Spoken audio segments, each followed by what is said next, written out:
Okay, good rainy morning. How's everyone doing today? Welcome. Thank you for showing up. Thank you for those of you that are joining us online. My name is Veronica Brown, and I'm the researcher for the Kingsville Municipal Heritage Advisory Committee. The committee is a committee of council, and they document heritage homes, cultural and heritage homes, and we will, with the owner's permission, mostly, people come to us and request that their house be designated. We do some scoring, I do the research on the house, and then, if appropriate, the committee will recommend designation to the town council. It is the council that actually designates. The committee that I work for, they just do the recommendation and all the legwork for it.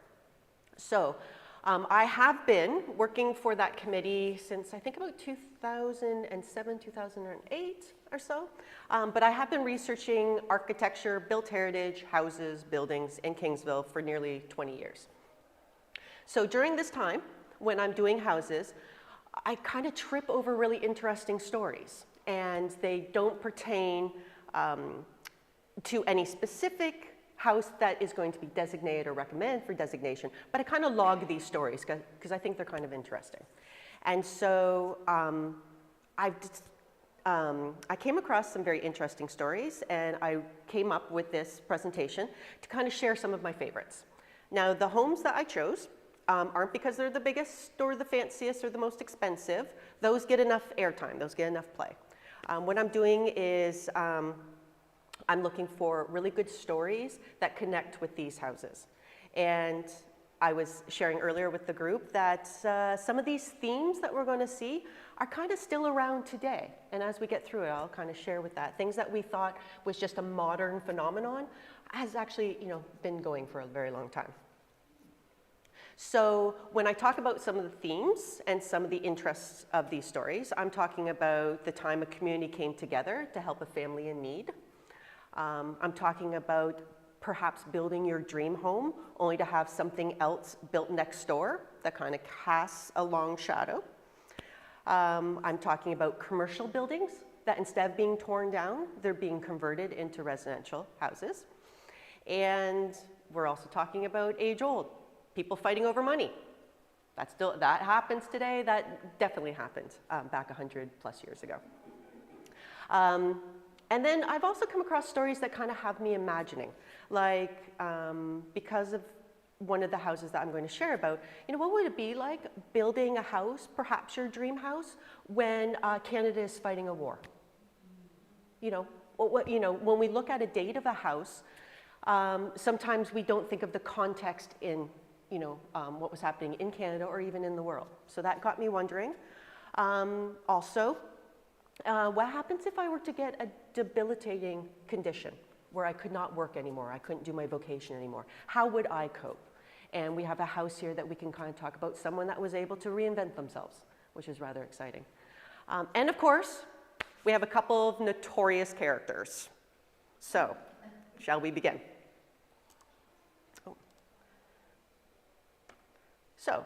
And I just wanted to let you know, I'm just putting the street name of where these houses are located, only just because this is going out online. I just thought for, just to respect the homeowners, they don't know that suddenly I'm flashing a picture of their house, so at least I can do is maybe not give the house number. So this is a house on Maple Street, and it is called, I call it the Widow Longland House. And this starts all the way back in June 1885. A gentleman named William Longland came to Canada, and he died of typhoid fever soon after. And I'm going to read to you from his obituary. He was born in Lincolnshire, UK. He had only been in Canada for about a year, his wife and children following him late in the fall of last year. So we're talking 1884 when his family came over. The deceased was an excellent workman at his trade, that of stonemason, and had won the respect of all that knew him. Sad to say, he leaves a family of 6 children and his wife in a precarious state of health, which I guess for 1895 is a nice way of saying she was pregnant. I guess precarious. So, her and the kids are here, they're alone now. They didn't have family here. They followed the husband who was looking for a better life, and no fault of his own, he dies of typhoid fever. So back then, Canada, we did not have, Ontario, we did not have a social safety net. And so knowing this, in the 1885 Amherstburg Echo newspaper, there was a notice that said, "The friends of Mrs. William Longland, who has been left with 6 children and is in a delicate state of health herself," pregnant, and those of us who are pregnant, not so delicate, but anyways, besides the point, by the untimely death of her husband 2 weeks ago, are exercising themselves to erect a home for her and the children, and are circulating subscription lists so that everyone who wishes to add his portion, either in money, work, or material, may do so. A building lot has already been given by Mr. Smart and Dr. King, and is contemplated to build a small house of about 18 feet by 20 feet, something just for her and the kids. And that happened. You know, everyone banded together, and within a couple months, they were able to build this small house on Maple Street that's still standing, which is very sweet. Her name was Emma Longland. She stayed in this home, raised her kids until 1906. Her kids had kind of gone on, got married, and she ended up selling out. She went to go live with she left town for a little bit and to live with one of her children, but then she came back and she moved in with her daughter, who married William Valentine, and she ended up living in the Valentine house on Elm Street, for people who know the Valentine house, for my Kingsville people. So this is from her 1925 obituary. Not the whole thing, but just letting you know that the deceased was a kindly woman, quiet in her manner and devoted to her boys and girls. In religion, she was Methodist. She was a good neighbor with a heart full of sympathy for all those in distress or need of a helping hand. And I think that's, you know, indicative of the experiences she had coming to this community and how this community embraced her and took care of her and her kids. So I think it's a very sweet story. And it's a great one to kind of start off, thinking about Kingsville getting together like that. So this house is on Queen Street, and it's the Thomas and Bessie Enfield house, and it was built in 1889. So how I came across this house is sometimes when I have the notion, I will take a street in Kingsville or outside of Kingsville, Greater Kingsville we're now calling it, right people? Greater Kingsville. And I'll take a street and then I'll just kind of see and document all the houses on that street. And a few years ago, I did Queen Street. Very interesting street, lots of great houses there, lots of great history. So I was able to research and determine that this home was built for Thomas and Bessie Enfield, 1889. Enfield's not a common name here in town from my research, so I did a little bit more research on this. And so I came across Thomas's obituary from 1913. And in it, he was described as an old English soldier that retired to Kingsville. And he served with the Royal Engineers in the English Army. And he was in the Indian Mutiny, and afterwards in the Second Opium War. And that just kind of clicks with me because I'm a historian. I didn't know there was a first Opium War. So so I kind of fall down that rabbit hole and end up learning way too much about the legalization of opium and trade tariffs and all that kind of stuff. But again, it was interesting. And I often wondered why this retired soldier with his tiny pension would come to Kingsville. So I did a little bit more research, and he came to Kingsville because he had some family here, distant family. He and Bessie did not have any birth children themselves, but they were related to a couple of the families here. And I'd love to find out more about that, but I just know that he had family here. This house, until Bessie died in 1899, unfortunately, she died in the asylum in London, Ontario. She had a wasting disease, and no one else could really help her, so she ended up going up there, and she did pass. And so soon after that, Thomas, house is probably too big for him, he went to live with a relative, Charles Leggett. Those in Kingsville might remember the name Leggett. He lived over on Laurel Street. So next, this is a story, all right, so this is a building that's no longer there, but this is a postcard of the Grovedale Hotel, which was down on Park Street, and it has been replaced with the big municipal building that's there now. The reason why I bring this up is because after living with Leggett for 12 years, Thomas moved to David Elliott's Grovedale Hotel. So David Elliott owned and ran the hotel for the final 2 years of his life. After Thomas's death in 1913, a legal battle happened, and it was between Leggett and Elliott over his will, because Leggett claimed that he let Thomas live with him for $6 a month, room and board, and with the agreement that he would inherit the $2,000 insurance policy through one of the fraternal brotherhoods in town. But after moving in with David Elliott at the Grovedale, Thomas wrote a will splitting the insurance between Elliott and Enfield's adopted daughter, Lily Ayres. And I've tried so much. The last I can find of her was that she was, at the time of his death, she was living in Detroit. She was working at one of the big hotels as a chambermaid. So I have no idea when he adopted her or anything. Again, sometimes there's these holes in stories that I hope someday to kind of fill in. So big legal battles happening. The following year, the lawsuit was settled, and all parties agreed that off the top, $500 would be deducted to cover the cost of the funerals and legal fees. So you got to take 25% for legal fees. And then Lily would receive $750 left over, and that Elliott and Leggett would each get $375. And so that's how his will was. So yes, people are squabbling over that. It just didn't happen in Dickens. So, as we may or may not know, the old Grovedale was known to have a resident ghost named George.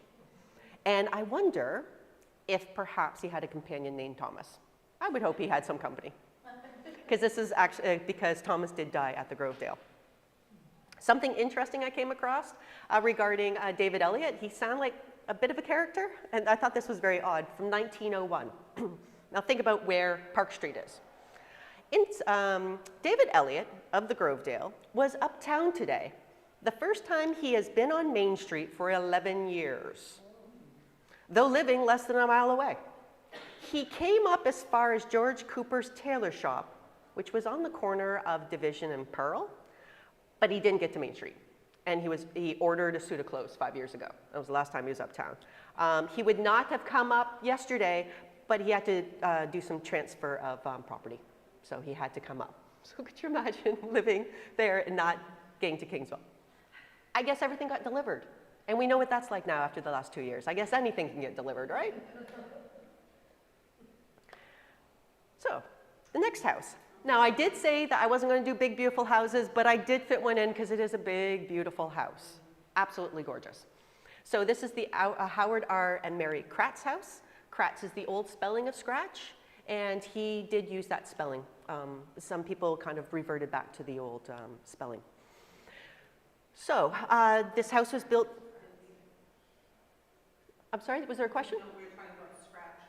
Yes, and you know what, incidentally, it was one school teacher, Robert McMurray, that came here. He was the first school teacher, even before Colonel King was. He lived on the lake, and although he had no credentials or anything like that, but he was the school teacher, and he decided to turn Weigel into Weigel and Kratz into Scratch, so yeah, we can blame him.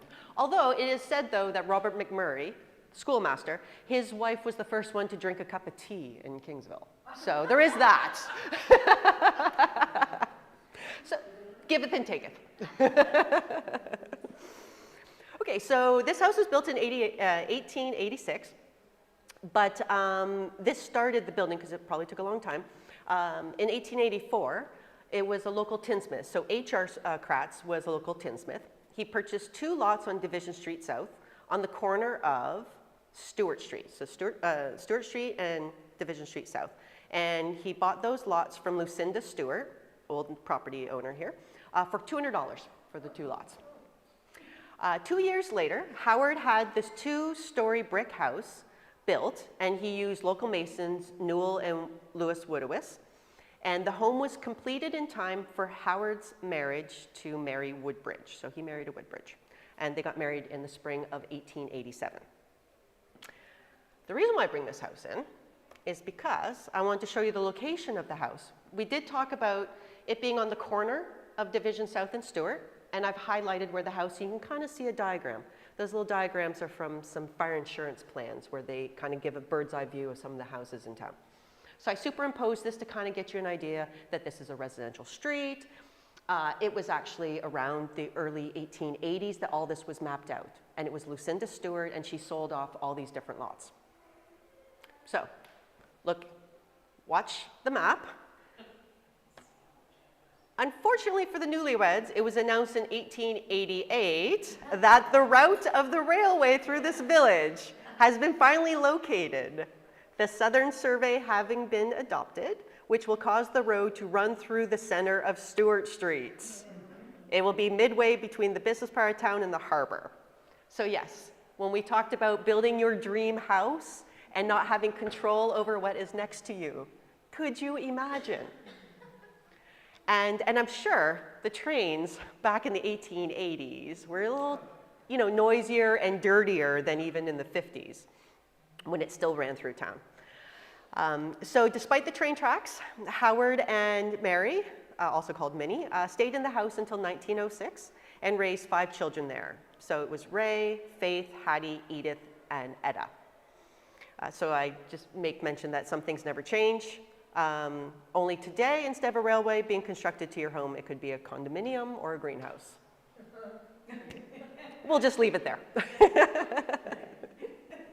But I'll just go back to show you again. So nice residential streets. There we go. And of course, for people who aren't aware, the railway is no longer there, and it is now the Greenway. So the Greenway goes through town, goes to Windsor, goes to Leamington, and so is now kind of a walking path. Stewart's now, I think it's a one-way street now, but it is more of a nicer one-way street. But yeah, 2 years afterwards, heartbreaking. Okay, so this is the Ruthven Woolen Mill office, and this is on Elgin Street in Ruthven, and it was built in 1877. And this is one of those houses that I talked about being repurposed.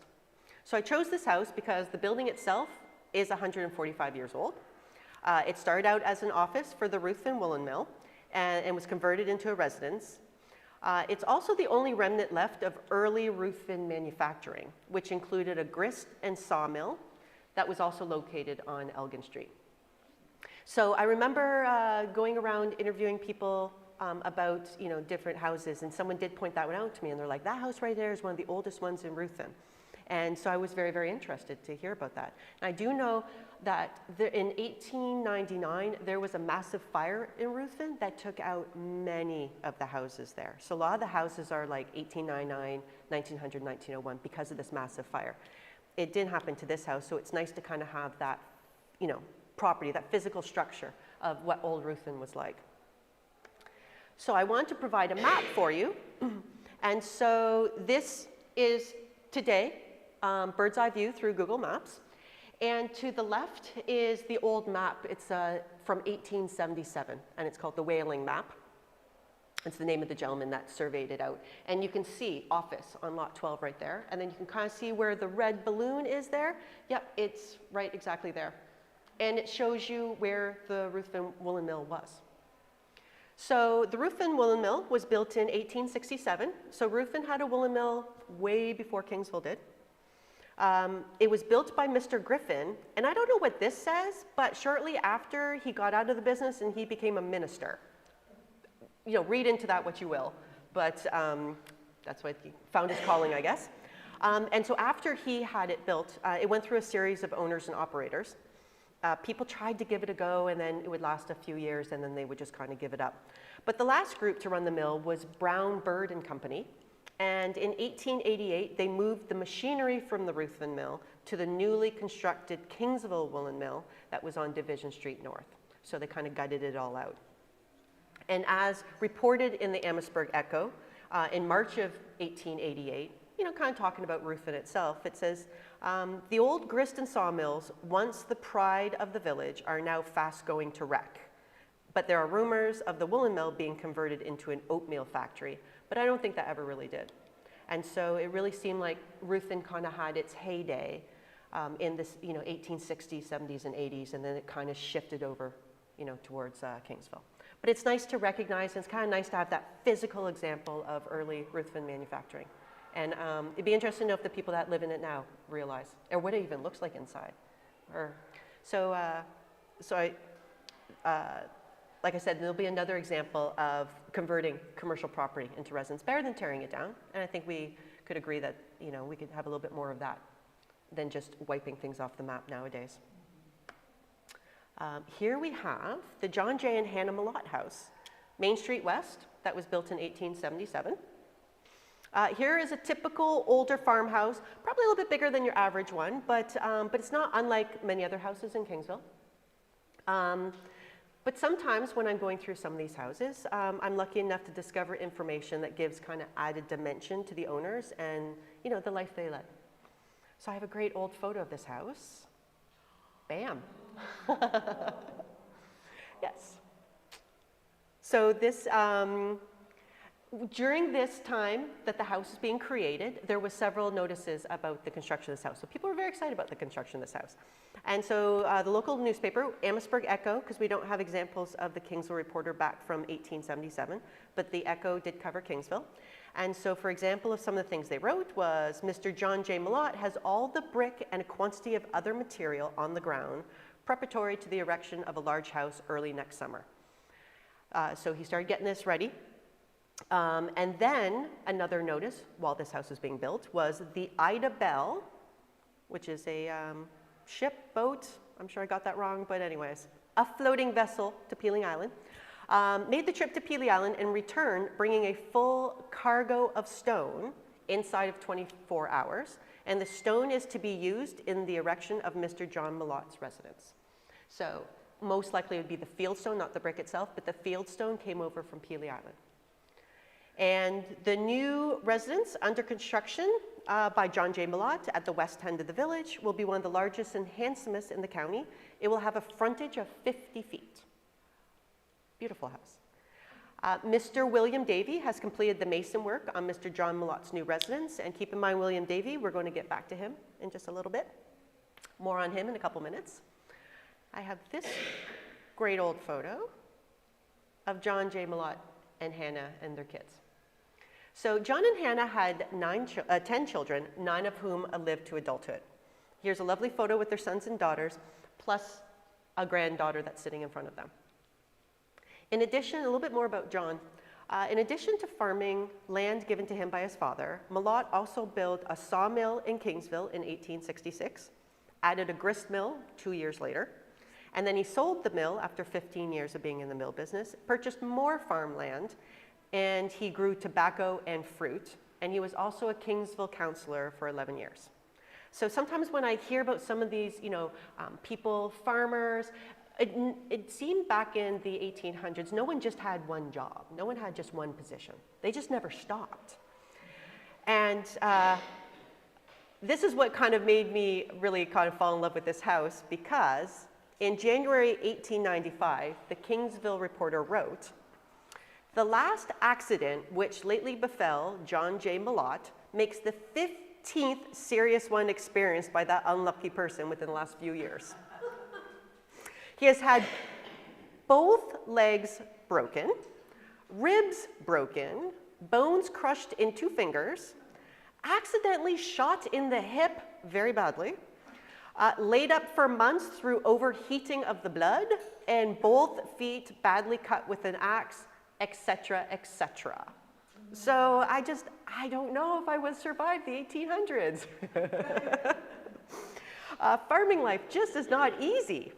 So after, in 1912, Malott suffered a paralytic stroke on his left side, but was up and around again, you know, within a few weeks. But he did die the following year at age 78. So he leaves us that big, beautiful house, and what a legacy, and plus this large family.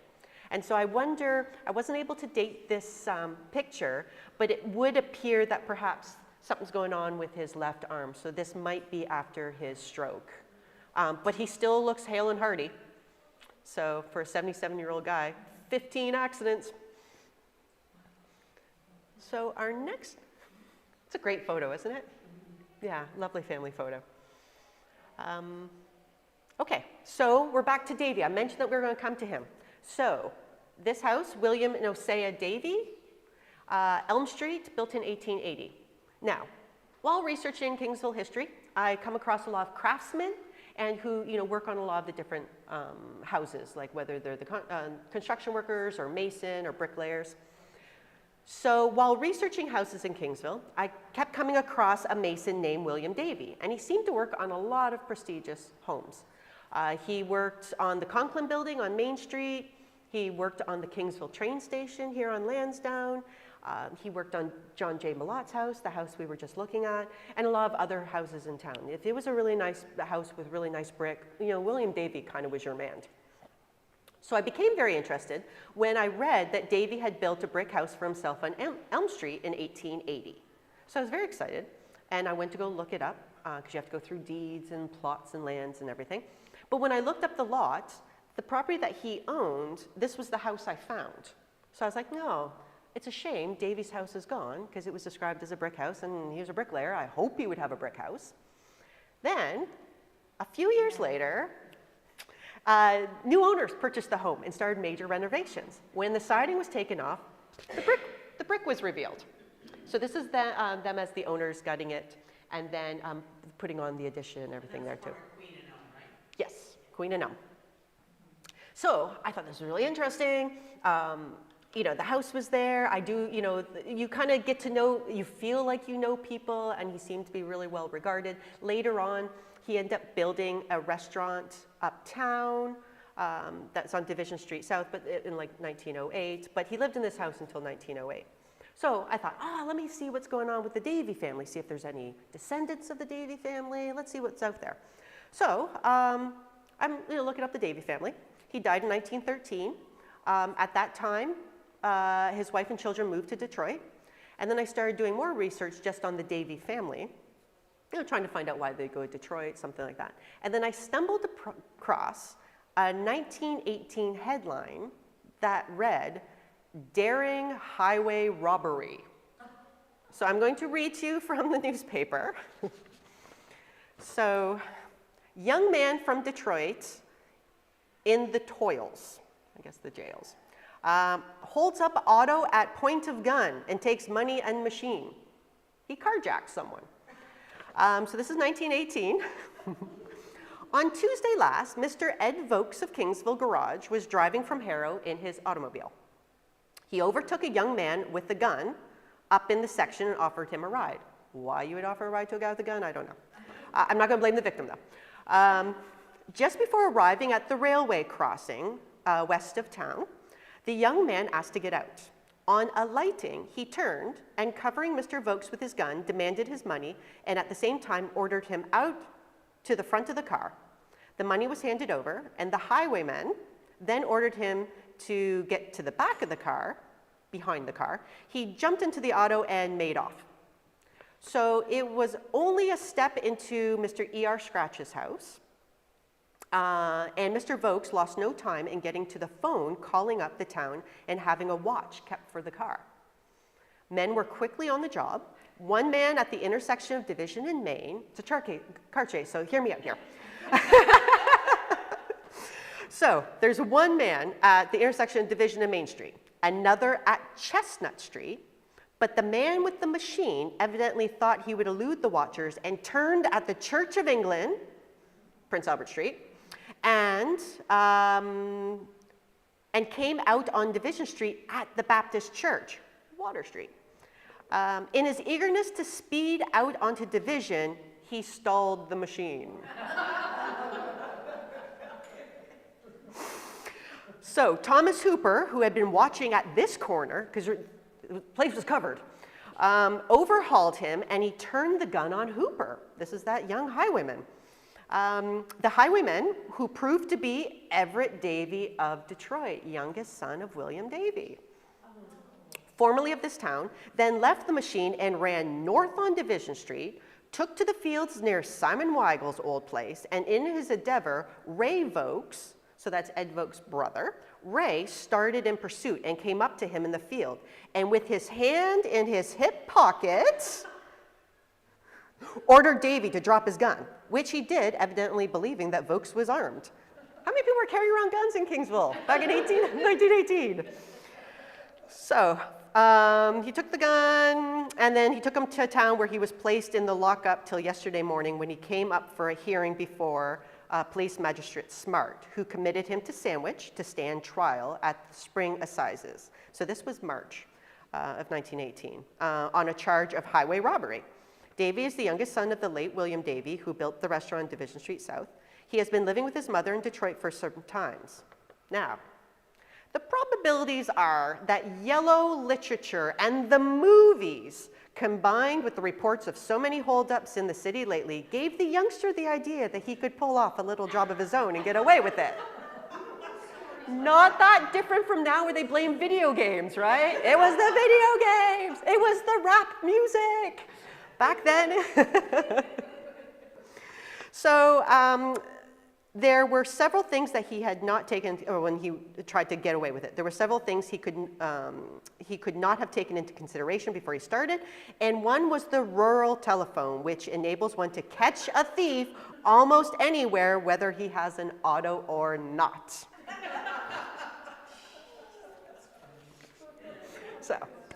So the highwayman. So so he's going to go to court, right? He's 17 years old at this age. But, you know, armed robbery kind of thing. So weeks after his court the following month, whenever it came up for trial, the judge let him off with a suspended sentence. So, you know, when people say, oh, back in my day, we put crooks in jail, and no, they let him go away. And weeks after his court appearance, when he was, you know, given a suspended sentence, Everett was arrested again. He broke into a summer home at Cedar Creek, stole a boat, a shotgun, fishing rods and reels, and started up the lake.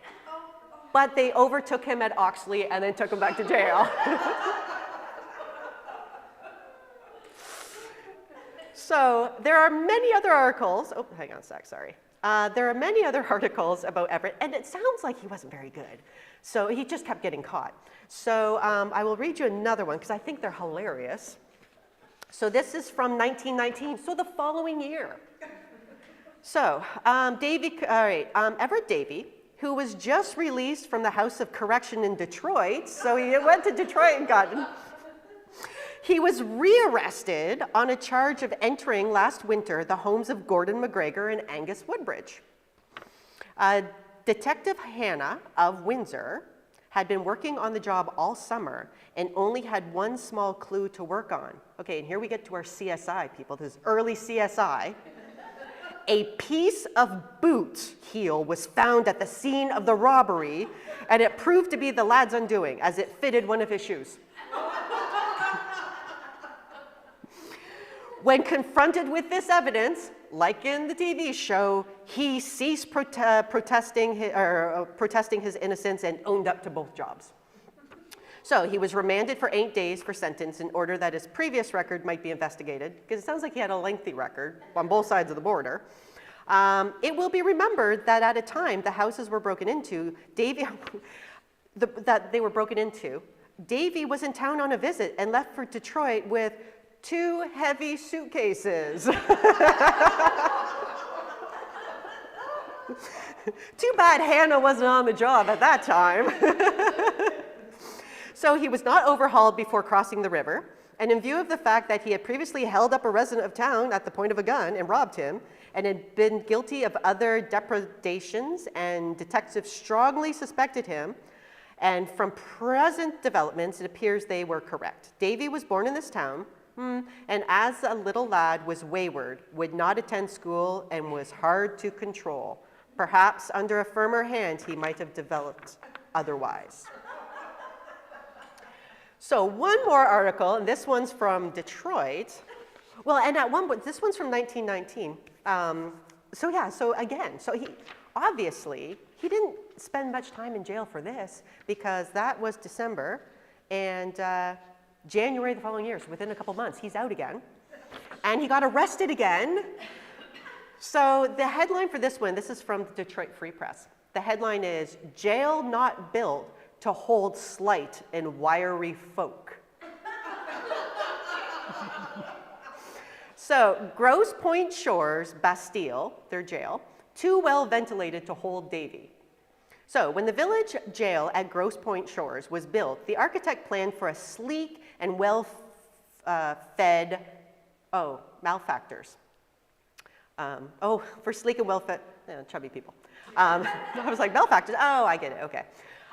Everett Davy, 18 years old, given his address as Woodward Terrace, is slight and wiry. So Friday afternoon, the lad was arrested by Patrolman Reeve on suspicion of stealing some grape juice, a riding outfit, and a small valise from the garage of C.G. Edgar, sugar magnate. Detroit has a sugar magnate? He was placed in the cell, but soon afterwards, he was gone. Investigation showed that he had slipped between the grating and the ceiling. Nowadays, it would be air duct, right? The movies now have air ducts. This was a grate in the ceiling. Deputy Sheriffs Berman and Ballone arrested him early Saturday morning as he was waiting to catch a car for Mount Clemens. So not very good, just kept getting caught. The boy is reported by assistant, by the assistant prosecutor as to having confessed for the theft and will be held for trial. So he always got caught and he always seemed to admit it in the end. So that was 1919. I tried to find some more stuff. I'm secretly kind of hoping he turned his life around. He ended up joining the Army, which again is very funny that you have this long criminal record and you can join the US Army. So he joined the Army, and guess what? He went AWOL and then got arrested. And he spent 9 months in a military jail before they discharged him dishonorously. So I found that out about him, and then finally, the last I was able to hear of him was the 1930 census in the United States, and shocker, he was serving time at Michigan's Jackson State Prison. Now his brother Aurelian ended up staying in Kingsville, and he was a model. He was a craftsman. He learned bricklaying from his dad, and he stayed here. And yeah, and I wonder, if there's descendants of the Davy family, I want to know, is this kind of stories that people tell about their crazy Uncle Everett? So, but this is the house he grew up in, his poor dad rolling in his grave. So, now on to the next house. That's a fun story, notorious. So the next one we have is the Norman P. and Mabel Lockwood House on Division Street South. This is another example of a commercial building being repurposed. So notice that this home does not have the front door facing the street. Very unusual, and it's kind of an unusual kind of shaped house. So a little history about this building. In 1880, bailiff George Malott built a 1.5-story building on the southeast corner of Pearl and Division Streets. And it was used by the Kingsville cavalry troop as an armory. So, it used to be an armory. Then 8 years later, it was purchased by D.H. Terry, and it was remodeled into a photography studio. And then other photographers used this building, including Luckham, Westlake, and Arnold. If you ever see old photos, like at the archives or something like that, you'll see kind of, that they have their names printed on them. They all kind of use this building. But by 1903, it was no longer used as a photo gallery. And it was rented by Theodore Kittle for a shoe shop. So it became a shoe shop. So it was an armory, studio for a photography studio, shoe shop. Then the following year, 1904, the property was sold to George's son, Forrest, because he still owned this the whole time. He was just renting it out. And Curtis Green purchased the building. In April 1904, he moved the building to its present location, which is on Division Street South, and it became the Chamberlain Metal Weather Strip Factory. So it was really big, and actually it's metal weather stripping in old houses, and sometimes you'll see Chamberlain on it. It was a really, really successful company. So I have a map here that kind of gives you an idea of what's going on here. So the Curtis Green house is the house on the lower left, and so the weather stripping factory is just across the street. So you just had to walk across the street to get there. And north of that was the Bailey tobacco factory. Previous to that, it had actually been the Greens wood mill. They did wood turning, axe handles, and things like that there. So it was kind of that side of the street. It was kind of a little bit more commercial, a little bit more industrial. So by 1921, Kingsville was really looking to become a tourist destination. They had kind of lost the Medawas, but they were, got the public park, and they were really trying to get Americans to buy on the lake, because Americans have the money. They're still doing that now. And so they were trying to kind of clean up and really make Division Street South like that avenue, that beautiful avenue with the big maple trees and everything. But they had these two kind of blights on it, and they were both owned by Curtis Green. So when he sold this property, it was written right into the deed. So he sold this property in 1921, and in the deed from Curtis Green to Norman Lockwood, it says that this conveyance is subject to the following building conditions. So no building other than a dwelling house and private garage, which when erected shall be of value of at least $5,000. So you have to build, and it has to be a nice house, at least $5,000 in 1921. And the work of erecting such a building has to be commenced within 12 months. So you couldn't just buy the property and sit on it. You had to, build within it. They're really trying to get, rid of the manufacturing on Division. Also in this deed right here was reserving to the grantor, so that would be Green, the right to leave his building now upon said land in its present position until the first day of October 1921. After which date he covenants to remove it upon receiving 30 days notice from grantee to do so. So Lockwood would have had to tell him, you need to move it and I'm going to build. But because of these maps that we have that show the location of the property, and that's where the house is right now, the unique quality of it, he never asked Green to move the building itself. He just turned it into a house. And it's a very nice house. And, a little unique. But that's what he did. Instead of knocking it down, moving it somewhere else, they were able to just use what was there. And I'm assuming be able to put much more money into just the fixtures and everything. I'd love to get into that house because it looks very unique. And it has so much history. It was the armories. I wonder how much black powder is between the floorboards. And those chemicals photographers used. Those can't be good. Talk about asbestos. But so this is the location. And so now, obviously, the weather stripping factory, the tobacco factory, long gone. There's houses there now. When Curtis Green sold the property, it's because he built another weather stripping factory more suited to his needs. And that went to Maple Street. So the corner of Maple and Lansdowne. And so that became the weather stripping, just the square building on the left. And then when the weather stripping factory ended up closing, again, it was turned into a residential. They added on some stuff, and yeah, people live there now. A really sweet, nice family live there now. So it just shows you that in the 1920s, manufacturing was being moved away from Division, and unfortunately, kind of pushed over to Lansdowne. It seems like every community kind of needs that industrial park kind of thing. So that's where it got moved to. So the next one we're going to do is this house, also on Maple Street. It just so happens there was a lot of Maple Street ones, but some interesting stories. So this was built for Angus and Nellie McDonald on Maple Street, built in 1915. And this is when I was talking about, if you're building your dream house, but a war is going on, over in Europe. But we're going to go back a little bit earlier to Angus MacDonald before he was married, because in 1899, Angus volunteered to serve in the South African War over in South Africa, commonly known as the Boer War. And during his service, he was wounded, but remained until the end of the conflict. He was actually shot in the head. And so he came back, and a couple of years later, in 1901, the following was reported in the local newspaper. So this is 1901. Angus MacDonald received a check this week for $500 from the South African Relief Fund as a reward for a bullet wound received while on duty in the Boer War. Although the wound didn't prove very serious for him, there are very few of us who would care to have a similar experience, even if there were several checks of $500 awaiting us on our recovery. So Angus married Nellie Kennedy. Nellie's dad was actually the station master at the Kingsville train station for many years. And they had this house, so they got married in 1909, and they had this house built in 1915.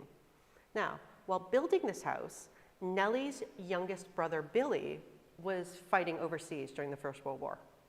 And in fact, one of the letters that he wrote to his sister Sometimes, Billy used to work for the Kingsville Reporter, so a lot of times he would send letters to the Reporter or to his sister, and they would publish them in the Reporter. So we're lucky enough to have access to these letters. And so in one of his many letters from Billy to his sister, he wrote, if we quit this summer, so this is 1915, if we quit this summer, they'll be back again at it in a few years. So it's almost now or never, and we connects are here to finish. I'm sleeping with the sky for a roof now. It's fine, weather beautiful. We'll be fine when you get into your new house, but don't keep a room too long for me. Most likely, I'll just sleep in the backyard or the barn, because that's what he's used to. Now, Billy did stay until the end of the war. He was one of the first people from Kingsville to enlist right at the beginning of the war, and he stayed until the very end. Unfortunately, he never returned to Kingsville. He stayed in the military hospital in London, Ontario, and from his service overseas, he was blind and suffering from shell shock, and he stayed there until his death in 1920. But again, you know, I look at this house, and I think if her husband would know what it's like to be in a war, and she's worrying about her baby brother, and she's getting these letters. She's excited about her new house, you know, perhaps starting a family, but she's still worried. So it's one of those things where I think I needed to be reminded of that, because I see houses that are built like in the teens, and I forget, oh, what else was going on? Like a lot was really going on. So, you know, I think this is a very special house to me, I think. So this house is from 1923, but it's not what I wanted. But I don't want to talk about this house specifically. It was built in 1923. I want to talk about the previous house that was owned that this house was built on top of. So the other house is gone, this is built on top. And the house that was built before was in 1921 by a gentleman named George Merite. He purchased and renovated a house on Seacliff, and then he improved the property by planting 40 half-grown elms, maples, and oak trees. And I think there's a clue there why he wanted all that kind of privacy. Because robbers blow liquor vault. So the liquor vault was in fact in Merite's house on Seacliff. So in the following year, April 1922, Merite's house was robbed and $6,000 worth of liquor was stolen. As reported, the robbers entered by smashing in a rear door of the house and evidently went straight to the liquor vault. Liquor vault? We don't have those now. Oh, well, we have wine cellars, I guess. Don't forget it. But they went straight to the liquor vault with an acetylene torch. So they knew what they were doing. Not one drop of the stock was left behind. The robbers even carried away loose jugs of liquor and several barrels of bottled beer. Police state that the stock was so large that at least 3 large automobiles would be needed to carry the liquor away. So for those of you who don't know, but Kingsville was a dry community, and it was between the years of 1910 and 1942. In fact, if you look at an old Kingsville Reporter from 1942, the headline is, "Kingsville goes wet," because it was very exciting. So to give you an idea of what the penalties were, because they were very, dodgy, you could have liquor, you just couldn't buy it or sell it. But if you had it, I guess that was okay. But I wanted to let you know the penalties under the Liquor Act and they called this a local option. So Kingsville was a local option community, so it was a bylaw. But there was an Ontario act that would be enforced for people who chose this local option. Essex, I don't think, had it, or maybe it was later on. Amherstburg voted it down, but Kingsville, wanted the local option. So the penalties were, any person who sells liquor in a local option territory is liable to a fine of $100 to $500 and costs, or 3 months in jail for the first offense. Any person who appears intoxicated on the streets in a local option town renders himself liable to a fine from $20 to $50 for the first offense. He may also be compelled to divulge the name of the person from whom he secured the liquor. Snitches get stitches. Failing to furnish the information, he may be sent to jail for 3 months. So turn on the other person or go to jail for 3 months. The fine for the second conviction is $40 or $60 or imprisonment. And for the third offense, no money, 3 months hard labor. So they were serious. So nothing ever kind of came. If you can kind of see, it also talks about the watchdog. He had an Airedale dog that would to guard the house when he wasn't around. He was chloroformed. It was, you know, they had tire tracks they're trying to find, but nothing kind of came of it. They never found out anyone. It just seemed to kind of dead end. Merite was actually, he was born in Windsor, moved and was a businessman in Detroit, but this was going to kind of be like his summer place or his liquor vault, you know. So to continue on with that house, 16 months after the robbery, the house was destroyed by fire, which started 20 minutes after Mr. and Mrs. Merite left the house on their way to Windsor. They were intercepted at Cottam and then came back. As reported at the time, the property loss is perhaps $25,000. The house is insured for $15,000 and the contents for $10,000. Origin of fire at present unknown. And it kind of talks a little bit about 20 minutes past 9 this morning, fire broke out. They thought maybe it was the attic, probably not the liquor vault. But again, they were investigating this and it just kind of went away. Just either they couldn't find anything and he ended up, after the fire, the Merites just sold their Kingsville property. They had another piece of property as well. They just sold it up and just left town.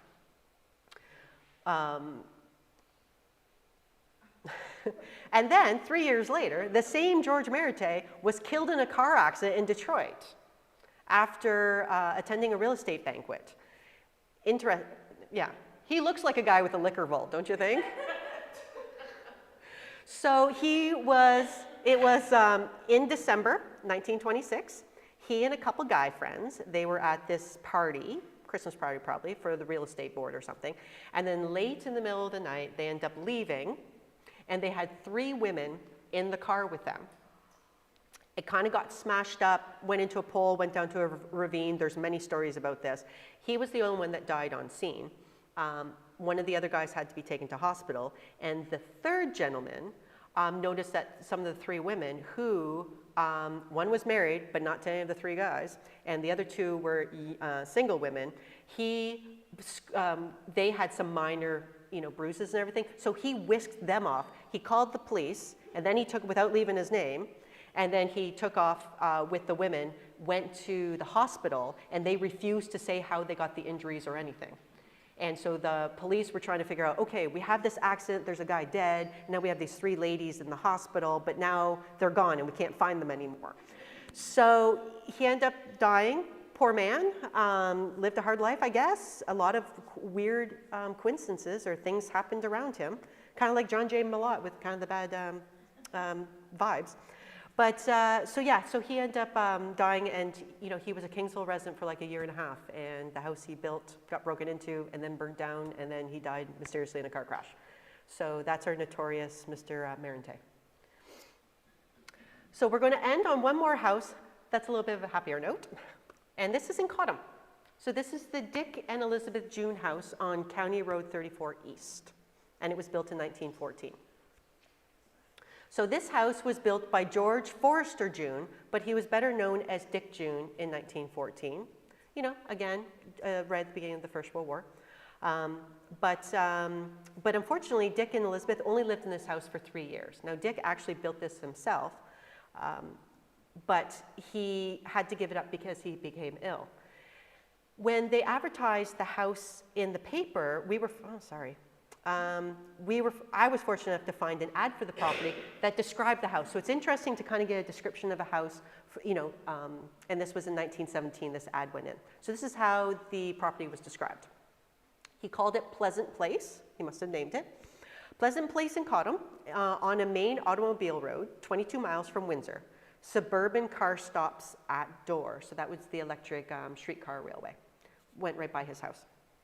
An ideal country home for a retired businessman or farmer.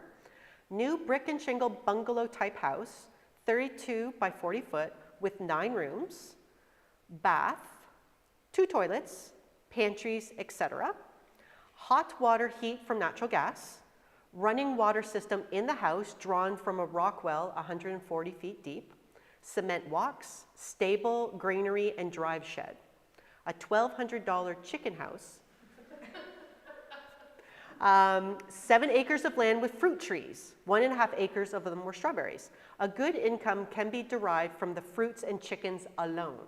And if you're living in a $1,200 chicken coop, you better be making some really good eggs.